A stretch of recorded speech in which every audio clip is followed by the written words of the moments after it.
ये जो ऐतिहासिक दिन है, ये आज हमारे देश में जो ऐतिहासिक दिन है, ये प्रधानमंत्री नरेंद्र मोदी जी की वजह से ही हमें ये सौभाग्यशाली दिन देखने को मिला है।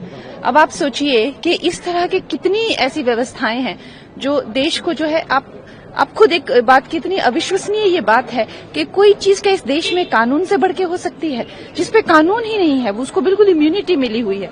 तो इस तरह से गैर कानूनी जो है वो काम में इंडल्ज होती है, दिमक बनी हुई है ऐसी मैं कह रही हूँ। लेकिन ये जब सब चीजों को कहीं ना कहीं पूरे देश की, चाहे वो स्वच्छता आंदोलन हो, चाहे वो करप्शन के अगेंस्ट हो, चाहे वो गंदगी के अगेंस्ट हो, ये हमारे प्रधानमंत्री यशस्वी प्रधानमंत्री नरेंद्र मोदी जी के हिस्से में सब काम लिखे गए हैं।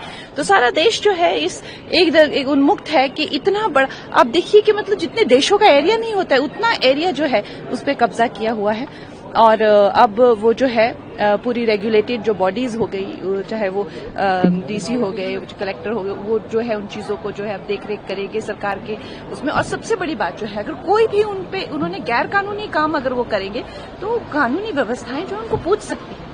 इससे पहले देखिए क्या हालत थी देश की। तो देश ये देख रहा है, समझ रहा है कि चाहे वो कश्मीर हो, चाहे वो अरुणाचल हो, हिमाचल प्रदेश हो, या कोई भी जो काम कितने सालों से रुके हुए थे वो प्रधानमंत्री नरेंद्र मोदी जी जो है इस देश के लिए कर रहे हैं। गंगा जी, लेकिन जिस तरह से अपोजिशन ने कल कहा कि सरकार इस बिल के बहाने जो माइनॉरिटीज हैं उनके संपत्ति पर कब्जा करने की, इंक्रोच करने की कोशिश कर रही है, उनके रिलीजन में दखल अंदाजी की कोशिश कर रही है, उसके बारे में क्या कहना है?